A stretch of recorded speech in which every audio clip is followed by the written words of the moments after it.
Hello, my name is Noga Sharlin, and I am a third-year undergraduate student. This project was conducted under the supervision of Dr. Kenneth K.S. Ng. We are presenting a comparative analysis of the SARS-CoV-2 and human norovirus RNA-dependent RNA polymerase active sites. Due to the ongoing public health crisis caused by the COVID-19 pandemic, there is an urgent need to better characterize the important enzymes involved in SARS-CoV-2 infection and replication in order to develop more effective therapeutics. SARS-CoV-2 and the human norovirus, or NV, have genomes made of positive-sense single-stranded RNA. Both viruses use an enzyme called an RNA-dependent RNA polymerase, or RdRP, to make new copies of their genomes. The replication of the genome depends most on specific amino acid residues in a portion of the RdRP called the active site.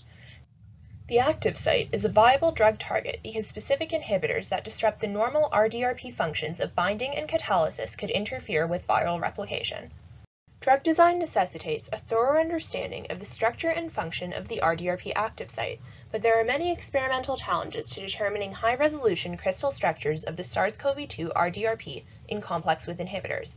However, our research group has developed techniques for obtaining high-resolution crystal structures of inhibitor complexes with the homologous NV RdRP.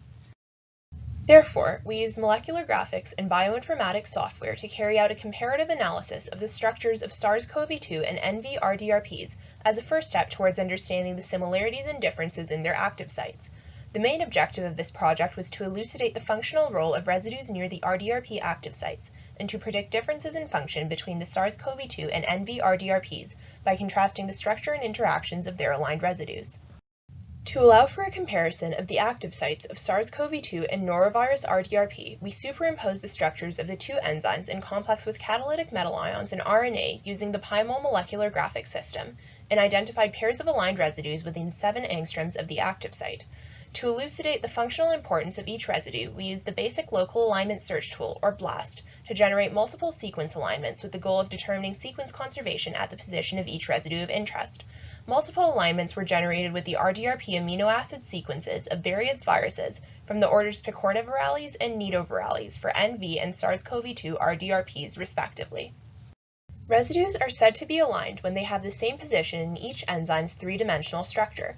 Aligned residues with a similar chemical structure often have a similar function, while structural differences between aligned residues may result in a change in enzyme function.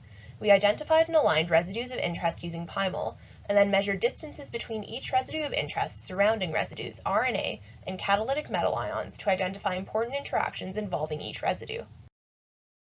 After multiple alignments for SARS-CoV-2 and NV RdRP were generated using BLAST, we used the program web logo to generate graphical representations of sequence conservation at positions corresponding to each residue of interest. When the identity of an aligned residue is the same across many species, that residue is said to be highly conserved.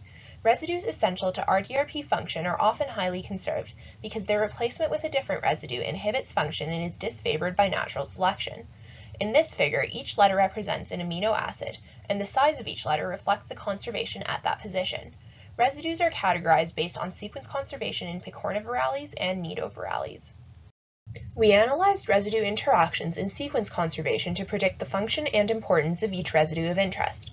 Positions where sequence conservation is high in both RdRPs, but in which the conserved residue is different in each RdRP, were of particular interest. Residues at such positions are likely important for catalysis, and their structural dissimilarity may result in a difference in enzyme function between SARS-CoV-2 and NV. Based on this analysis, we proposed a list of mutations in NV RdRP that are predicted to make its active site more similar to that of SARS-CoV-2 RdRP. The proposed mutated residues have different predicted functions in NV and SARS-CoV-2 RdRPs, or have an unknown function that must be further investigated, and the mutant RdRP can be used to understand the function of these mutated residues. In the future, the effects of the proposed mutations on the structure and function of NV RdRP will be tested in silico and in vitro, allowing for further elucidation of the similarities and differences in the function of active site residues of SARS-CoV-2 and NV RdRP. Gaining a more thorough understanding of the function and conservation of RdRP active site residues in these viruses is an essential step for the development of SARS-CoV-2 therapeutics and for future pandemic preparedness. We gratefully acknowledge Alberta Innovates, CIHR, and NSERC for financially supporting this project. We also gratefully acknowledge the University of Calgary for their support. Thank you for your time.